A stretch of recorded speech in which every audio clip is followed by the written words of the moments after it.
Hello student, स्वागत है आप सभी का सारण गुरु के डिजिटल प्लेटफॉर्म पे। मैं गौरव सिन्हा, आपका केमिस्ट्री टीचर। जैसा कि आपने पिछले वीडियो में देखा था, हम लोग क्लास 12th का थर्ड चैप्टर यानी कि इलेक्ट्रोकेमिस्ट्री पढ़ रहे थे। सीबीएसई में ये सेकंड चैप्टर हो जाता है और बिहार बोर्ड के लिए ये थर्ड चैप्टर होता है। तो हमने एक वीडियो इस पे देखा था इलेक्ट्रोकेमिस्ट्री में कि इलेक्ट्रोकेमिस्ट्री क्या है, और इसमें हम लोगों को जैसे गैल्वेनिक सेल और इलेक्ट्रोलिटिक सेल यानी केमिकल सेल के बारे में हम लोगों को पढ़ना था, और उसके बारे में हमने एक बेसिक आइडिया आप लोगों को दिया था। आज के क्लास में हम लोग इलेक्ट्रोकेमिकल सेल के गैल्वेनिक सेल को पढ़ेंगे। ठीक है, चलिए तो शुरू करते हैं। जैसा कि हमने ये चीज़ देखा था कि एनर्जी ब्रिज है, ये काम क्या करता है, तो इलेक्ट्रोकेमिस्ट्री जो है वो flow of electrons between chemical and electrical status के लिए ये चैप्टर को डिज़ाइन किया गया है। हम लोग आगे देखेंगे यहाँ। तो हम लोगों ने इसके बारे में आइडिया लिया हुआ था पिछले वीडियो में, लेकिन फिर से एक थोड़ा सा आइडिया लेके और उसके बाद आगे चलेंगे। तो हमको ये चीज़ देखना है कि इसमें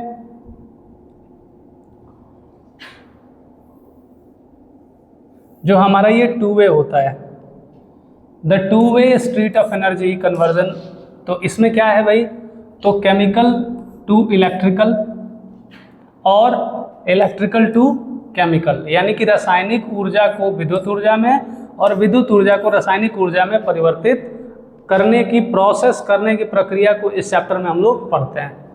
ये भी आपको ध्यान देना है कि spontaneous chemical reaction release energy to produce electricity, यानी ये जो है ये स्पॉन्टेनियस है।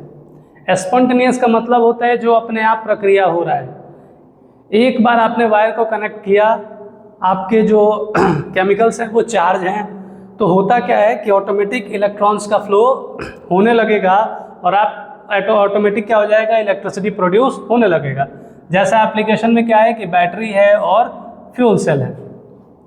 इसमें अगर हम बात करें तो ये electrical energy is used to force non spontaneous chemical transformation, यानी विद्युत ऊर्जा का उपयोग गैर स्वतः स्फूर्त रासायनिक परिवर्तनों के बाध्य करने के लिए किया जाता है, जैसे वैद्युत अपघटन, धातु शोधन। कहने का मतलब ये है कि जिसमें इलेक्ट्रिसिटी का हम लोग यूज़ करेंगे वो क्या होगा, वो इलेक्ट्रोलिटिक सेल में आएगा, और जिससे हम लोग इलेक्ट्रिसिटी जनरेट करेंगे, बनाएंगे, वो आएगा गैल्वेनिक सेल में। तो आगे हम लोग देखते हैं कि इसके बारे में हमने पिछले वीडियो में भी देखा था, लेकिन फिर से हम लोग एक मोटे मोटे तौर पे समझ रहे हैं इसको कि जैसे ये आप डायग्राम को देखेंगे तो पता चलेगा कि गैल्वेनिक वर्सेस विद्युत अपघटनी सेल, जिसको इलेक्ट्रोलिटिक सेल बोलते हैं। दो टाइप का हमने सेल देखा। तो सेल बेसिकली हमने देखा दो टाइप का। कौन कौन? ये सेल का नाम है इलेक्ट्रोकेमिकल सेल, इलेक्ट्रो विद्युत रासायनिक सेल बोलते हैं। ये दो टाइप का होता है, एक होता है गैल्वेनिक और एक होता है इलेक्ट्रोलिटिक सेल, यानी विद्युत अपघट्य या विद्युत अपघटनी सेल होता है। इन दोनों सेल के बारे में हम लोगों को देखना है कि क्या इनके मेन फीचर्स हैं। तो हम लोग देखेंगे कि अभिक्रिया जो होगा गैल्वेनिक सेल का वो स्पॉन्टेनियस होता है, जबकि इलेक्ट्रोलिटिक सेल का जो होता है वो नॉन स्पॉन्टेनियस होता है, यानी अपने आप ये नहीं होगा। इसमें ऑलरेडी चार्ज है, हम लोग वायर को कनेक्ट करेंगे, इलेक्ट्रिसिटी ऑटोमेटिक प्रोड्यूस होने लगेगा। लेकिन इसमें क्या है कि इस टाइप के सेल को आपको इलेक्ट्रिसिटी देना पड़ेगा, बाहर से आपको इलेक्ट्रिसिटी का सोर्स देना पड़ेगा, तब जाके ये क्या करेगा, जो केमिकल्स हैं उनको चार्ज करेगा, उन पर इफेक्ट बनाएगा। तो ये नॉन स्पॉन्टेनियस होता है, यानी अपने आप नहीं होता है, और ये अपने आप होता है। इसके बाद अगर हम लोग बात करें तो ऊर्जा का प्रवाह जो है केमिकल एनर्जी से इलेक्ट्रिकल एनर्जी हम लोग प्रोड्यूस कराते हैं, और इसमें इलेक्ट्रिकल एनर्जी का यूज़ करते हैं केमिकल एनर्जी के रूप में। एनोड जो होता है गैल्वेनिक सेल में निगेटिव होता है और इलेक्ट्रोलिटिक सेल में पॉजिटिव होता है। बार बार ये समझा रहे हैं, ये एमसीक्यू आपके बोर्ड एग्जाम में या किसी भी टाइप के एग्जाम में पूछा जाता है कि गैल्वेनिक सेल का जो सेल है, इलेक्ट्रोड जो है वो क्या, एनोड क्या होता है। एनोड जो होगा वो नेगेटिव और इलेक्ट्रोलाइटिक सेल में एनोड पॉजिटिव होता है। कैथोड पर जो चार्ज होगा यानी कि हम लोग इलेक्ट्रोड बोल सकते हैं कि पॉजिटिव चार्ज का होता है कौन सा, कैथोड, और इसमें इलेक्ट्रोलाइटिक सेल में जो एनोड होता है वो नेगेटिव होता है। इसके बाद Gibbs free energy, Gibbs free energy जो होता है ये नेगेटिव होता है। नेगेटिव ही डिसाइड कर रहा है कि स्पॉन्टेनियस प्रोसेस के लिए, आप अभी देखेंगे तो ये बात पता चलेगा कि स्पॉन्टेनियस प्रोसेस के लिए यहाँ ध्यान देंगे, फॉर स्पॉन्टेनियस प्रोसेस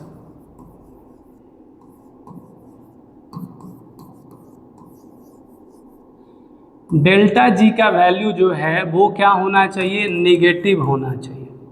क्या होना चाहिए, नेगेटिव होना चाहिए। तो नेगेटिव होगा अगर डेल्टा जी का वैल्यू, इसका मतलब क्या होना चाहिए, तो 0 से कम होगा तभी तो नेगेटिव होगा।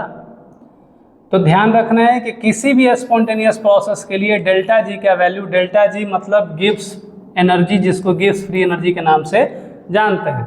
बेसिकली ये टॉपिक आता कहाँ से है, तो हम लोग इसको थर्मोडायनेमिक्स में क्लास 11th के उष्मागतिकी में गिब्स एनर्जी के नाम से हम लोग पढ़ते हैं, और ये 100% फ्री एनर्जी होता है।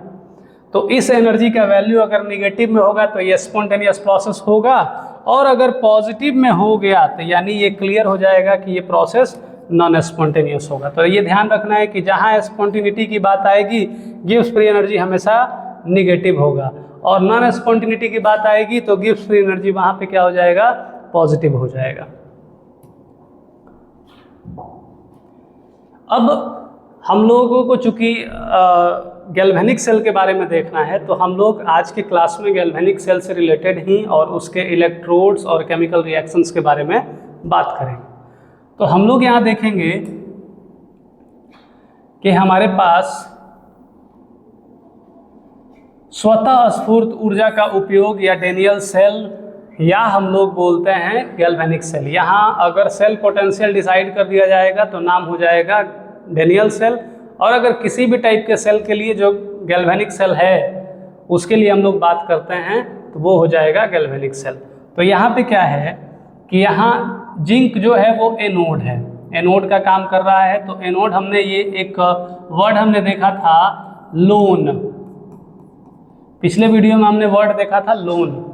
लोन मतलब लेफ्ट साइड जो होगा, तो देख रहे हैं कि ये लेफ्ट साइड है। ऑक्सीडेशन हो रहा है यानी कि इलेक्ट्रॉन्स यहाँ से क्या हो रहा है, तो रिलीज हो रहा है, तो लॉस ऑफ इलेक्ट्रॉन कर रहा है। ठीक, इसके बाद बात करेंगे कि एनोड इसको बोलते हैं, और पोल कौन सा होता है, तो निगेटिव पोल होता है। चूंकि इलेक्ट्रॉन लॉस कर रहा है बाहर के तरफ, तो पोल क्या होगा, निगेटिव होगा। इसके लिए हमने वर्ड यूज किया था R2CP, यानी कि ये राइट साइड है जिसको हम लोग क्या बोलते हैं, कैथोड बोलते हैं। रिडक्शन हो रहा है, रिडक्शन का मतलब क्या हो रहा है कि इलेक्ट्रॉन्स इसमें अंदर आ रहा है, यानी गेन ऑफ इलेक्ट्रॉन ये कर रहा है। तो जब इलेक्ट्रॉन गेन करेगा तो यहाँ क्या होगा, यहाँ सेल पे देखेंगे हम लोग, तो सेल पे धीरे धीरे इलेक्ट्रॉन इससे एनोड पर जाएगा, और यहाँ से क्या होगा कि यहाँ से हमारा पॉजिटिव चार्ज हमेशा इसमें क्या होता चला जाएगा, रिलीज होता चला जाएगा। ठीक ना, यहाँ से Cu+ जो है इस पर डिपॉजिट होना स्टार्ट हो जाएगा, और यहाँ से क्या होगा कि यहाँ से Zn2+ रिलीज होना स्टार्ट हो जाएगा सॉल्यूशन में। ठीक है, तो अब हम लोग बात करते हैं कि राइट साइड है, रिडक्शन है, कैथोड इसका नाम है, और पोल कौन सा होगा, पॉजिटिव पोल होगा। ठीक ना, और साल्ट ब्रिज क्या करता है, तो साल्ट ब्रिज बीच में बैलेंस कर रहा है, सेल के पोटेंशियल को मैनेज करता है, इलेक्ट्रिक सर्किट को कंप्लीट कराता है। तो यहाँ पे क्या हो गया कि जो हमारा इलेक्ट्रॉन, जो हमारा आयंस जो है यहाँ आएगा, और उसको ये क्या कर देगा, आगे बढ़ा देगा, और यहाँ सेल पर प्रोसेस कंटिन्यू रहेगा।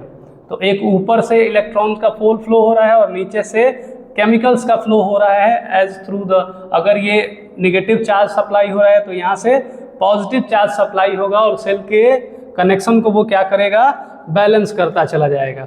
तो यहाँ पे क्या हो जाता है कि अभी हमने आपको दिखाया है, यहाँ ध्यान देंगे तो कॉपर जो है, कॉपर डिपॉजिट होता है, इलेक्ट्रॉन्स का उपयोग करता है। मतलब यहाँ पे Cu2 प्लस इस आयन से CuSO4 है, ये टूटेगा किस में, तो Cu2 प्लस में अब प्लस SO4 2 माइनस में, तो Cu2 प्लस जो है ये डिपॉजिट होगा इस पे और क्या बनेगा, ये Cu बनाएगा। कैसे, तो जैसे ही डिपॉजिट होगा ऊपर से इलेक्ट्रॉन आ रहा है और मान लीजिए कि यहाँ इसको 2 इलेक्ट्रॉन यहाँ से मिल गया, तो ये क्या हो जाएगा, डिपॉजिट होगा। और डिपॉजिट जब होगा ना तो कॉपर धीरे धीरे ये जो पोल है, ये पोल धीरे धीरे मोटा होता चला जाएगा। ये पोल क्या होता चला जाएगा, मोटा होता चला जाएगा। तो डिपॉजिट होगा तो हम लोग यहाँ पे क्या होता है कि इस प्रोसेस को हम लोग एक डायग्राम के थ्रू देख सकते हैं कि रियल में गैल्वेनिक सेल में या डेनियल सेल में क्या हो रहा है। आगे बात करते हैं हम लोग, तो यहाँ गैल्वेनिक सेल में, इक्विलिब्रियम और इलेक्ट्रोलाइटिक सेल में ध्यान देना है कि ये क्या हो रहा है। आप जब एनसीईआरटी का किताब निकाल के देखेंगे तो आपको ये बात पता चलेगा कि हो क्या रहा है। यहाँ पे आप देखेंगे ना तो एक चीज़ देखने को मिलेगा कि the tipping point applying external voltage, अगर हम बाहरी वोल्टेज को अप्लाई कर रहे हैं, बाहर से हम पोटेंशियल डिफरेंस या वोल्टेज को दे रहे हैं, तो क्या होगा, अगर एक्सटर्नल वोल्टेज हमारा 1.1 से लेस देन है तो क्या होगा, करंट का जो फ्लो होगा, electron flow normally from Zn to Cu। अब देखिए इलेक्ट्रॉन यहाँ से ऐसे जा रहा है, यानी Zn से कहाँ जा रहा है, Cu के तरफ जा रहा है। कब जाएगा, जब 1.1 वोल्ट से पोटेंशियल क्या हो, एक्सटर्नल पोटेंशियल अगर 1.1 वोल्ट से क्या हो जाए, कम हो जाए। ठीक, तो इलेक्ट्रॉन Zn से Cu की तरफ प्रवाहित होते हैं। ये किसके लिए है भाई, तो ये चूंकि 1.1 वोल्ट की बात अगर कर रहा है तो आप समझ लीजिएगा कि गैल्वेनिक सेल में डेनियल सेल की बात हो रही है, क्योंकि वहाँ पे 1.1 वोल्ट का एक बैरियर लगा दिया गया है। अब बात करेंगे स्टेज 2 में, अगर एक्सटर्नल जो आपका वोल्टेज है वो 1.1 वोल्ट के इक्वल है तो हो क्या जाएगा कि कोई इलेक्ट्रॉन का फ्लो नहीं होगा। ठीक है, अब ये 1.1 वोल्ट कैसे आया है, Zn और Cu के लिए हम लोग आगे के क्लास में बात करने वाले हैं कि 1.1 वोल्ट ही क्यों लिया गया, वहाँ दूसरा कोई वोल्टेज क्यों नहीं रखा गया। तो इसके बारे में हम लोग तुरंत बात करने वाले हैं आज के ही क्लास में। तो यहाँ पे क्या होगा कि अगर 1.1 वोल्ट के इक्वल हो गया, एक्सटर्नल वोल्टेज भी लगा दिए और ये इंटरनल वोल्टेज जो बना रहा है वो 1.1 का बना रहा है, तो इंटरनल वोल्टेज भी बना 1.1 का और एक्सटर्नल भी वोल्टेज बन गया 1.1 का। एक्सटर्नल वोल्टेज भी हम 1.1 वोल्ट का दे रहे हैं, तो होगा क्या, करंट सप्लाई नहीं होगा। तो उस फेज में हम लोग क्या बोलेंगे कि ये इक्विलिब्रियम में आ गया, कोई फ्लो ऑफ इलेक्ट्रॉन्स नहीं हो रहा है, यानी करंट सप्लाई हो गया I0। अब बात करेंगे कि अगर 1.1 से ज़्यादा हो गया, अगर हमने वोल्टेज ज़्यादा दे दिया, तो वोल्टेज ज़्यादा दे दिया 1.1 वोल्ट से, तो अब क्या होगा, उस कंडीशन में जो गैल्वेनिक सेल था अब ये इलेक्ट्रोलाइटिक सेल का काम करने लगेगा। यानी पहले जो सेल जो थे हमारे पास, जो चार्ज आयंस थे वो इलेक्ट्रिसिटी प्रोड्यूस कर रहे थे, तो जितना वो प्रोड्यूस कर रहा है उससे ज़्यादा एनर्जी उस सेल को जब मिलना स्टार्ट हो जाएगा तो वो क्या होगा, जाहिर है कि वो उल्टा चार्ज होने लगेगा। और जब चार्ज होने लगा तो अब ये क्या हो गया, अब ये इलेक्ट्रोलाइटिक सेल हो गया। एक बार फिर से ध्यान से सुन लीजिए, अगर हमने कोई एक फिक्स एनर्जी, जैसे हम कॉपर और जिंक का सेल बना रहे हैं, तो सेल बना रहे हैं तो इसमें क्या होता है कि 1.1 वोल्ट का EMF ऑफ द सेल आता है, यानी इलेक्ट्रोमोटिव फोर्स, यानी सेल पोटेंशियल आता है। 1.1 वोल्टेज ये जनरेट कर सकता है। अगर 1.1 वोल्ट से कम हमारा है, हमने वोल्टेज कम सप्लाई किया, तो इसका मतलब इलेक्ट्रॉन नॉर्मली फ्लो होगा, जो गैल्वेनिक सेल जैसा व्यवहार कर रहा है, बिहेव कर रहा है। लेकिन जब 1.1 वोल्ट का बैरियर हमने दे दिया और 1.1 वोल्ट ही करंट जो है वो बना रहा है, कौन, कॉपर और जिंक का ये सेल, तो इससे क्या होगा, इलेक्ट्रिसिटी का फ्लो जो है, इलेक्ट्रॉन का फ्लो रुक जाएगा। उस टाइम में क्या होगा कि जो सेल होगा वो इक्विलिब्रियम में आ जाएगा, no charge, no electron flow हो जाएगा। अब अगर हमने 1.1 वोल्ट के बैरियर को क्रॉस किया और एक्सटर्नल वोल्टेज हमने बढ़ा दिया 1.1 वोल्ट से, तो उल्टा अब क्या हो जाएगा, अब जो भीतर आपके चार्ज हैं वही चार्ज होने लगेगा, यानी कि अब इलेक्ट्रॉन का फ्लो उल्टा होना स्टार्ट हो जाएगा, कॉपर से कहाँ आने लगेगा, जिंक के तरफ आने लगेगा। ठीक, तो ये पूरे जो डायग्राम जो आपके एनसीईआरटी में दिया हुआ है डेनियल सेल और गैल्वेनिक सेल के स्टार्टिंग पेज में, उसको आप एक बार देख लेंगे और तब इसको समझने का प्रयास करेंगे, आपको क्लियरली समझ में आएगा। आगे हम लोग बात करेंगे तो हम लोग यहाँ देखते हैं कि अब इलेक्ट्रोड पोटेंशियल क्या होता है। अब यहाँ से जो टॉपिक है एक्चुअली हम लोग अब पढ़ना स्टार्ट कर रहे हैं गैल्वेनिक सेल को, ठीक ना। तो गैल्वेनिक सेल में हम लोग देखेंगे कि इलेक्ट्रोड पोटेंशियल क्या है। हमारा ये टॉपिक जो है ये आ जाएगा गैल्वेनिक सेल। तो गैल्वेनिक सेल में हम लोग देखेंगे कि इलेक्ट्रोड पोटेंशियल क्या होता है। इलेक्ट्रोड, आपने उम्मीद है कि ये बात समझ लिया होगा कि गैल्वेनिक सेल में ये जो रॉड टाइप का जो लगा है जहाँ से ऑक्सीडेशन और रिडक्शन होता है, इसी को हम लोग क्या बोलते हैं, इलेक्ट्रोड बोलते हैं, ठीक ना। तो ये हो गया इलेक्ट्रोड, यानी कि वैसा पोल, यानी इलेक्ट्रोड और इलेक्ट्रोलाइट के बीच में विभव का अंतर, ये तो इलेक्ट्रोड पोटेंशियल हो गया। लेकिन इलेक्ट्रोड का मतलब कि वैसा हम लोग ये बोल सकते हैं कि रॉड है या कोई भी ऐसा ऑब्जेक्ट है जहां ऑक्सीडेशन और रिडक्शन पॉसिबल है, जहां रिडॉक्स रिएक्शन पॉसिबल होता है, उसी को क्या बोलते हैं, इलेक्ट्रोड बोलते हैं। यानी वैसा पॉजिटिव और negative pole at which redox reaction occurs, यानी वैसा पोल जहां ऑक्सीडेशन और रिडक्शन यानी लॉस ऑफ इलेक्ट्रॉन और गेन ऑफ इलेक्ट्रॉन दोनों पॉसिबल है, उसको हम लोग, उस रॉड को, उस पोल को क्या बोलते हैं, इलेक्ट्रोड बोलते हैं। यानी कि उस मटेरियल में इलेक्ट्रॉन लॉस करने या ग्रहण करने की क्षमता है। उसी तरह से जो हमने इलेक्ट्रोलाइट लिया, जो सॉल्यूशन लिया है, सॉल्यूशन में भी क्या है, इलेक्ट्रॉन लॉस करने और गेन करने की क्षमता है।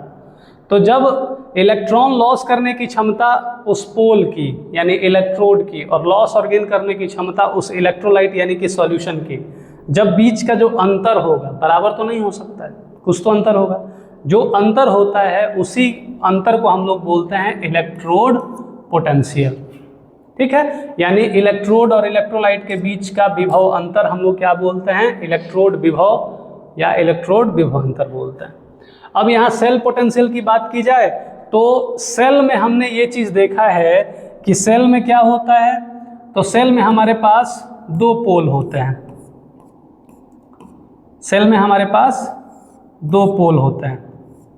आप यहाँ देखेंगे तो दो ब्रैकेट बना हुआ है, यहाँ सॉल्ट ब्रिज है, ठीक ना, और ये जो पोल है ये नेगेटिव पॉजिटिव नेगेटिव पॉजिटिव, यहाँ से ये हमारा ये है, कोई रेसिस्टेंस है, बैटरी नहीं है। अब यहाँ पे क्या होगा, ये पोल में कनेक्ट हो जाएगा। तो हमारे पास दो इलेक्ट्रोड है, एक का नाम है लेफ्ट साइड है तो एनोड और एक का नाम क्या है, कैथोड। तो इसके इलेक्ट्रोलाइट में एनोड साइड वाले के इलेक्ट्रोलाइट से और एनोड पोल का डिफरेंस यानी इलेक्ट्रोड पोटेंशियल कहलाएगा, और जो कैथोड है, कैथोड के और कैथोड में जो केमिकल है, जो इलेक्ट्रोलाइट है, उसके बीच में जो पोटेंशियल डिफरेंस है वो भी क्या कहलाएगा, तो इलेक्ट्रोड पोटेंशियल ऑफ कैथोड और इलेक्ट्रोड पोटेंशियल ऑफ एनोड। जब ये दोनों के बीच का डिफरेंस निकालते हैं तो क्या बनता है, हमारे पास सेल पोटेंशियल बनता है। क्या बनता है, सेल पोटेंशियल, जिसको बोलते हैं EMF of the cell, electromotive force, विद्युत वाहक बल के नाम से जानते हैं।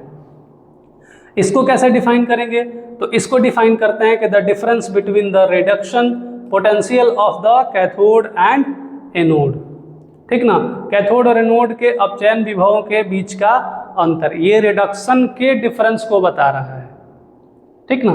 तो थोड़ा सा इसी क्लास में हम लोग कुछ और इसके कंसेप्ट्स को, इसके डिफिनीशन को हम लोग और बेहतर करने का प्रयास करेंगे। तो यहाँ पे क्या हो गया कि आपने देखा पोटेंशियल डिफरेंस जो आपको देखने को मिलेगा इलेक्ट्रोलाइट और किसके बीच में, तो इलेक्ट्रोड के बीच में, तो हम लोग उसको बोलेंगे इलेक्ट्रोड पोटेंशियल। अब चूंकि सेल में दो टाइप का इलेक्ट्रोड लग रहा है, एक कैथोड है और एक एनोड है, तो वहाँ का इलेक्ट्रोड पोटेंशियल कैथोड का इलेक्ट्रोड पोटेंशियल और एनोड का कैथोड पोटेंशियल, दोनों को जब हम रिडक्शन के वैल्यू में, यहाँ पे डेफिनेशन में ध्यान देना है कि अपचयन विभवों के बीच का अंतर, यानी रिडक्शन वाले पोटेंशियल का डिफरेंस। अब रिडक्शन वाले पोटेंशियल का डिफरेंस क्यों है आगे हम लोग बात करेंगे। तो इसका जब डिफरेंस होगा तभी हम लोग बोलते हैं सेल पोटेंशियल। क्या बोलते हैं इसको? सेल पोटेंशियल बोलते हैं। अब इसके लिए इक्वेशन क्या है भाई? तो इक्वेशन है कि ईएमएफ ऑफ द सेल या ई सेल, ई राइट साइड चूंकि कैथोड होता है, माइनस ई लेफ्ट मतलब एनोड होता है। डेनियल सेल के लिए देखेंगे तो हमारे पास कैथोड पर Cu होता है और एनोड पर क्या होता है?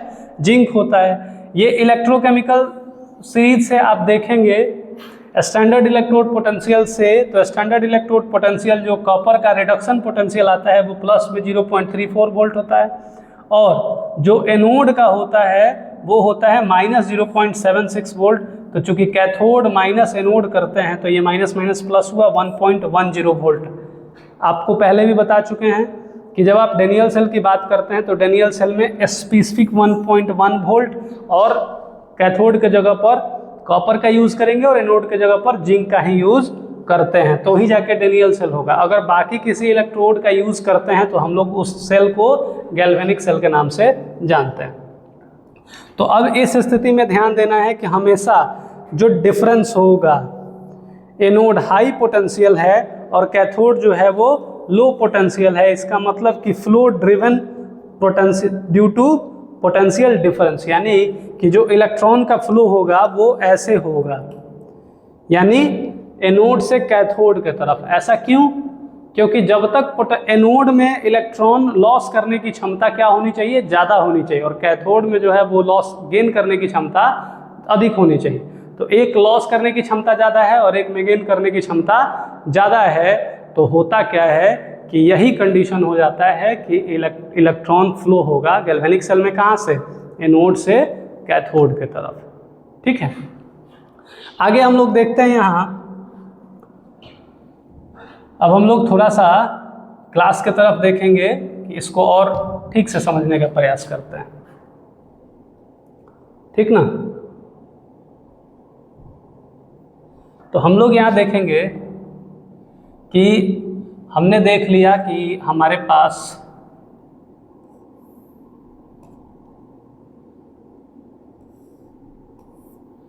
ऐसे सेल है। हम दो कंटेनर में ही समझने का प्रयास कर रहे हैं।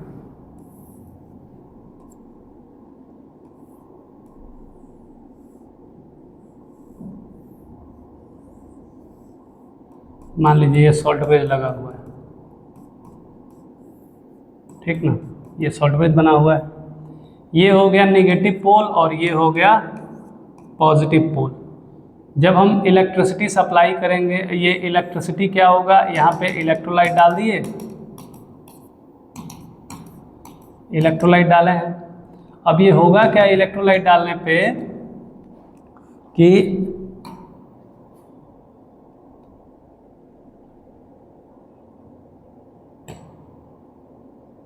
ओके, एक मिनट। अब यहाँ पे हम लोग देखेंगे कि जब हमने इलेक्ट्रोलाइट दिया है और यहाँ हमने क्या लिख दिया, कोई रेसिस्टेंस लगा दिया है, लोड लगा दिया, इसके बाद क्या होगा, इलेक्ट्रॉन्स यहाँ से यहाँ फ्लो कर रहा है। इसका नाम क्या है? एनोड नाम है, और इसका नाम क्या है? कैथोड नाम है, ठीक ना। तो एक एनोड हो गया और एक क्या हो गया? कैथोड। हम जब ई सेल निकाल रहे थे तो E cell is equal to आ रहा है E cathode minus E anode, ठीक है। अब हम लोग पहले वैल्यू देखेंगे कि जब हमारा स्टैंडर्ड इलेक्ट्रोड पोटेंशियल का एक वैल्यू है, आप एनसीईआरटी के जब किताब ओपन करेंगे तो वहाँ पे आपका वैल्यू भी दिखेगा। अगले क्लास में हम वैल्यू के साथ भी आपसे डिस्कस करेंगे, और स्टैंडर्ड हाइड्रोजन इलेक्ट्रोड भी हम लोग पढ़ेंगे स्टैंडर्ड कंडीशन में।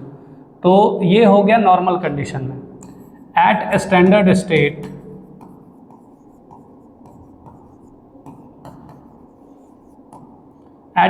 स्टेट जो होगा वो ई नॉट सेल होता है, फॉर्मूला सेम रहेगा, ई cathode minus E not anode, ठीक है, ये फार्मूला में कोई दिक्कत नहीं है, फार्मूला आपको याद रखना है या फार्मूला हर एक जगह मिलेगा। मेन बात है हम लोगों को समझना क्या है। जैसे एनोड पर एट एनोड चला जाए तो एनोड पे क्या हो रहा है, तो एनोड पर ऑक्सीडेशन होगा। एनोड पर क्या होता है, ऑक्सीडेशन ऑकर्स,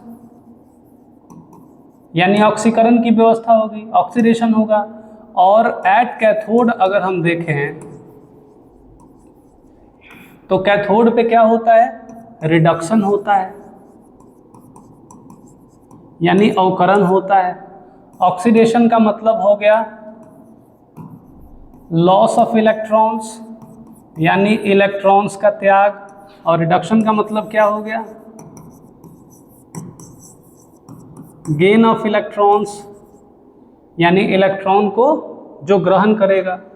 तो हमारे पास चूंकि एट एनोड हम देख रहे हैं तो हमने डेनियल सेल में क्या क्या लिया हुआ है, तो Zn लिया हुआ है एनोड पर, और कॉपर को लिया है किस पर, कैथोड पर। ठीक है, तो यहाँ पे हम लोग देखेंगे कि एट एनोड रिएक्शन क्या होगा, तो जो Zn है वो आ जाएगा Zn2+ में आफ्टर लूजिंग ऑफ 2 इलेक्ट्रॉन्स।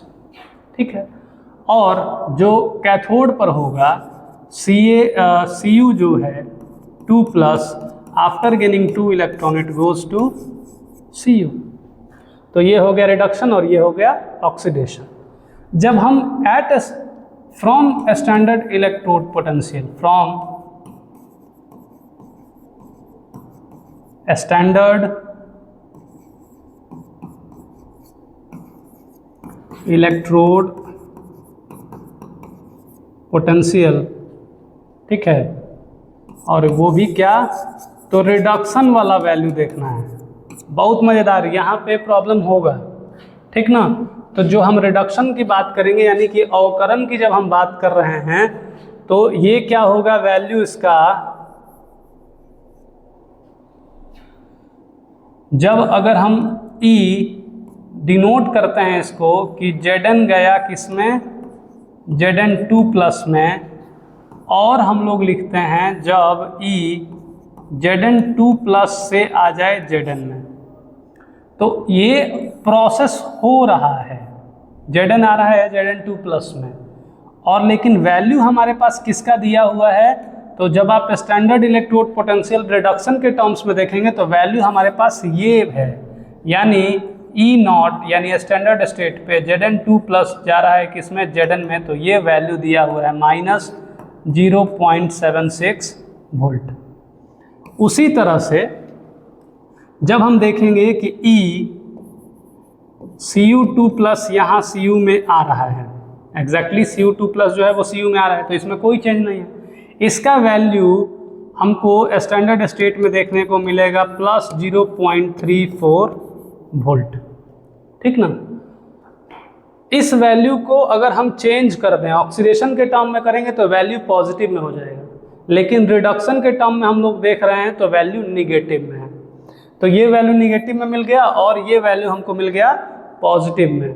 तो जब हम ई सेल निकालते हैं तो यही वैल्यू अगर हम लोग यहाँ पे रखते हैं तो ई कैथोड पे क्या है, तो E0 Cu2+ जो है वो Cu में आ रहा है, माइनस E0 Zn2+ आ रहा है किसमें, Zn में। तो वैल्यू हम रखेंगे तो +0.34 वोल्ट माइनस 0.76 वोल्ट। तो सॉल्व करेंगे तो यही आ जाएगा 1.10 वोल्ट, ठीक है। और ये पूरा जो वैल्यू है हम लोगों को मिल जाएगा कहाँ, तो ये स्टैंडर्ड इलेक्ट्रोड पोटेंशियल का पूरा डायग्राम है, पूरा वैल्यू दिया हुआ है, इससे हम लोग वैल्यू निकाल सकते हैं, ठीक है। और वैल्यू निकाल के अगले क्लास में वैल्यू के साथ, कैलकुलेशन के साथ और भी क्वेश्चंस को क्लियर करेंगे, तो जाके आपका पूरा कंसेप्ट इसका क्लियर हो जाएगा कि हम लोग E0 सेल यानी कि स्टैंडर्ड स्टेट पे सेल पोटेंशियल कैसे निकालते हैं, ठीक है। तो उम्मीद है कि आज का क्लास आप लोगों को समझ में आया होगा। अगले क्लास में हम इससे रिलेटेड क्वेश्चंस और टॉपिक को क्लियर करेंगे। Thank you.